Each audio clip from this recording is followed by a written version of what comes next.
Well, hello, studio teacher friends. Welcome to the Beyond Measure podcast, a space for studio music teachers who take our work seriously, but not ourselves. My name is Christina Whitlock. I am your host and self-appointed anytime piano teacher friend. If you have been searching for like-minded teachers who embrace things like humility, curiosity, and the fact that we will never know it all, look no further because you found them. Welcome to your people. Seriously, some of the best teachers from around the globe have rallied around this show, and we're so glad you're here with us today. So, without further delay, let's get on with the show. So, friends, it is that time of year. I have been meeting one-on-one with lots of you the last few weeks as you tidy up your studio policies for the school year and gear up for communicating all the things to your studio families. It seems like every time I have a large wave of consult clients like this, that there seems to be one emerging theme that feels necessary to address here on the podcast. And today is one of those days. Because we are a profession of deeply compassionate people, I work with a lot of teachers who get hung up on the idea of building studio policies that are fair. And before you think I've totally lost my heart here, I want to help you build policies that are indeed fair. That's a great goal. But the problem is, we often get stuck on a very surface level view of what fair treatment should look like. And once we dig a little deeper, we might find ourselves seeing the matter differently. So, before we dive in today, I need to do a quick throwback to one of the most defining episodes of this podcast, which was episode 68. Cheers to symbiotic studio relationships. It is my core belief of music teacher existence that we should be building studios where respect flows both directions and everyone involved recognizes the value and benefit we receive from the other. I want my studio families to know that I am grateful for them, and I want to know they are grateful for me. It's very much a mutual admiration society over here. If you would like to hear me talk more about symbiotic studio relationships, go check out episode 68. Sorry in advance for the earworm that will get stuck in your head after listening to that one. As we take a deep dive into the idea of fairness in your studio policies today, I wanted to make sure that I started with that reminder. The absolute goal is to have students and families who value you, but also feel valued by you. So now that we've established that, let's talk about fair policies. Even though the question of fairness can show up in multiple places, without question, there is one clear sticking point that teachers get caught up on when it comes to the idea of fairness in their studios. Let's talk about lesson attendance, shall we? I know there are a lot of teachers out there who struggle with charging for lessons when a student doesn't attend, or with the idea of not offering makeup lessons when conflicts arise. And hear me, I am not coming for you today. We all need to build policies that allow us to sleep at night, whatever that's going to look like.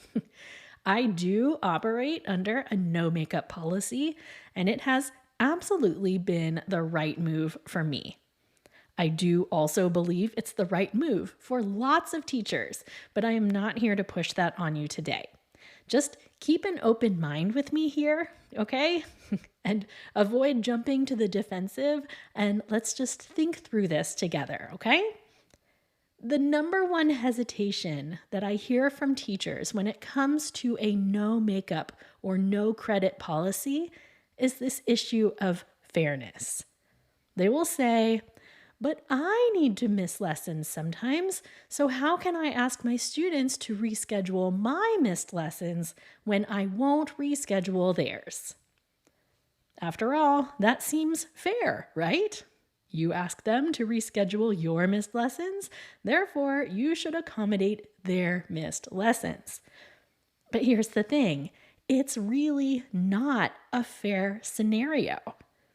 Maybe if you only taught one student or even one family, but I highly doubt that's the situation you are in. Because here's the thing, you are one single variable in a giant equation of your students. In fact, if we're going with a math analogy here, I would actually call you the constant. Your studio is comprised of lessons with you plus student A, and you plus student B, and you plus student C. You get the idea. In the grand scheme of things, your studio will run without student C this week. But your studio will not run without you, because you are the constant. So, yes, we want our studios to run on a principle of mutual benefit, but the roles that we carry in that agreement are still entirely different. It's obvious the role you play in the lesson is different than the role your student plays, right? Well, the role you play in studio management is also different than the role your studio families play.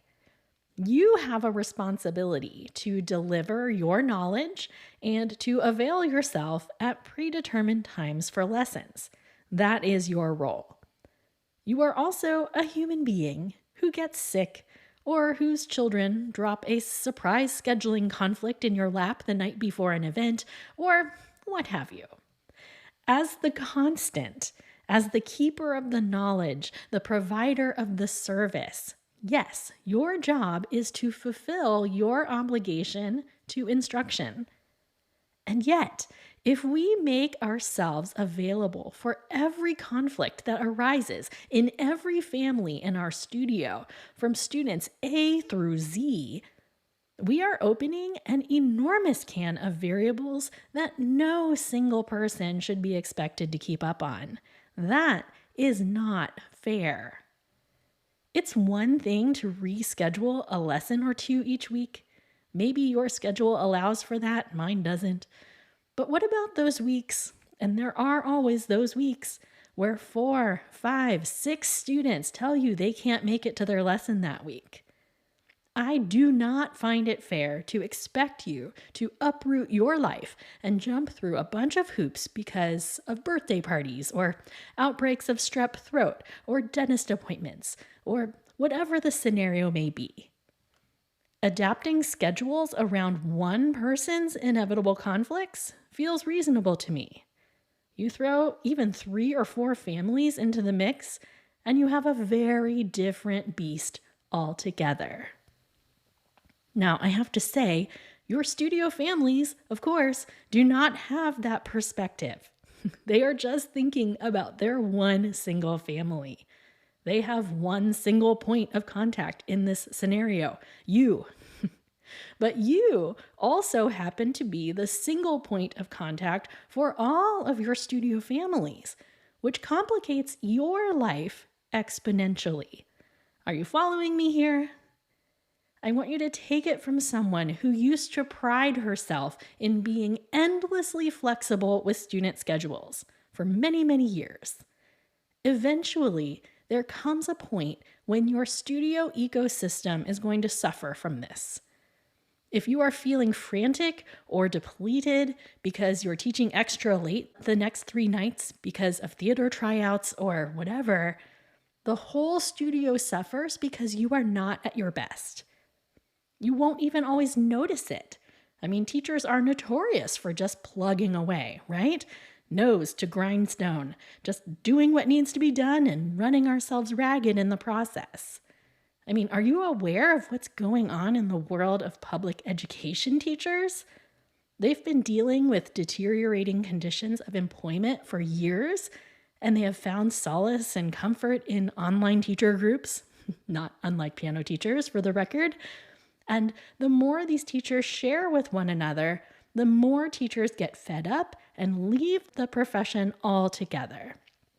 It breaks my heart because I want more for the teachers themselves because I love them and I don't want them to be miserable. But the loss of quality educators in our school systems is of great concern to me too. Their collective unhappiness has been building for a long time, and it takes very little now to send them over the edge. Friends, I do not want that to happen to good studio music teachers like yourself. It is one of the primary reasons I'm putting so much time into my offerings for teachers these days. I mean, we don't have to deal with government regulations and working conditions that are placed upon the public school teachers. That's a tremendous advantage in doing what we do. Yet, over the course of the last few weeks, I have met with teacher after teacher who is approaching their studio with self-imposed restrictions that absolutely run the risk of slowly burning them out of this profession altogether. Now, let the record show, there are countless ways to deal with missed lessons. I'm aware. There are always options like organizing swap lists or monthly group classes for those who missed lessons that month, or the list goes on and on. We all get to decide how to deal with this stuff, right? But if your primary catalyst in offering makeup lessons is out of fairness, I would argue that it's actually quite unfair to you. So really, I'm just here today to remind you to carefully consider what is indeed fair when it comes to your studio policies. For me, fair is building a business that allows you to have healthy boundaries and some non-working hours. Fair is establishing expectations for all sides of that parent, student, teacher triangle up front and then holding up your end of the bargain. Fair is being able to count on a predictable schedule so that you can allocate time to all of the stuff of life that makes it worth living, including your teaching. Fair is providing energized instruction to all of your students, not jeopardizing the quality of instruction that student A is receiving just because student B is wreaking havoc on your schedule. Okay, I'm going to get off this soapbox and let us move on with our day. But I need to say one quick thing, even though it definitely runs the risk of opening another gigantic can of worms just as it's time to wrap up this episode. Friends, there is so much nuance to studio policies, and there is even more nuance to communicating them. So my points today about fairness were for your benefit and your consideration as the teacher. I am not suggesting that you go send a studio-wide email explaining why no makeup policies are more fair for you. Because as symbiotic as our studio relationships may be, it's just a fact that our studio families are not concerned with what is fair for us. That sounds harsh, but it's not meant to be that way. It's just human nature. When you pay for a service, there are many things you are concerned about, but you're not necessarily worried about the work-life balance of your car repairman, right? You trust him to work all that out for himself later. Such is piano teacher life. When you are communicating policies to your parents, you want to keep your own needs and your own hardships out of that conversation. It's just not the place for it. If you'd like to hear more about that, you can check out episode 93, which is all about my principles of written communication. I know I've been referencing a lot of what I consider to be defining episodes of this podcast today, and I wanted to let you know that I have compiled what I consider to be the essential Beyond Measure podcast playlist over on Spotify. It's 13 episodes of what I think are the most needed perspectives in the studio music teaching profession. So if you're in Spotify, you can search for Beyond Measure under playlists and you will find it. Or you can always head to today's show notes and it will be linked there. Those are found at christinawhitlock.com/episode 182. And you will find all of the links related to today's show there. Okay, let's share a quick exit toast together and then be on our way, my friends. Go grab the nearest glass and get it up in the air with me. Studio music teacher friends from all around the world, today we vow to put our ideas of fairness under the microscope every once in a while. Every studio and every teacher is different, so I encourage you to embrace the nuance that your own circumstances present as you make the best decisions for your own working life. May we be proactive in our decisions so that we do not end up on a steady trek to the land of burnout. Our skill sets are just too valuable for this world, and we must work hard to preserve our ability to keep doing our good work. As always, this is me raising my glass to you and the positive impact you send rippling through your community on a daily basis. Hear, hear. Thanks for listening today, my friends. Just a few announcements for you today. Number one, if you are looking for someone to help you craft your studio communications or help you walk through policy changes or even troubleshoot pedagogical questions, I have opened up additional consultation appointments on my calendar this month, and you can head to christinawhitlock.com/consulting if you would like to check out those details. I am continuing to offer the most affordable professional development on the internet over in the Beyond Measure community on Patreon. $6 a month buys you access to such a rich library of content, including specific repertoire studies with teacher colleagues, installments of my debut repertoire matchmaking service called What Should I Teach Next?, bonus conversations with all the featured podcast guests this summer, and so much more. It's kind of unreal how much content is there for just $6, and you can cancel at any time. So come check it out and become an integral part of how this show keeps happening at christinawhitlock.com/community. Lastly, if you are not subscribed to my One Thought Thursday e-letter, friends, you've got to get on that list.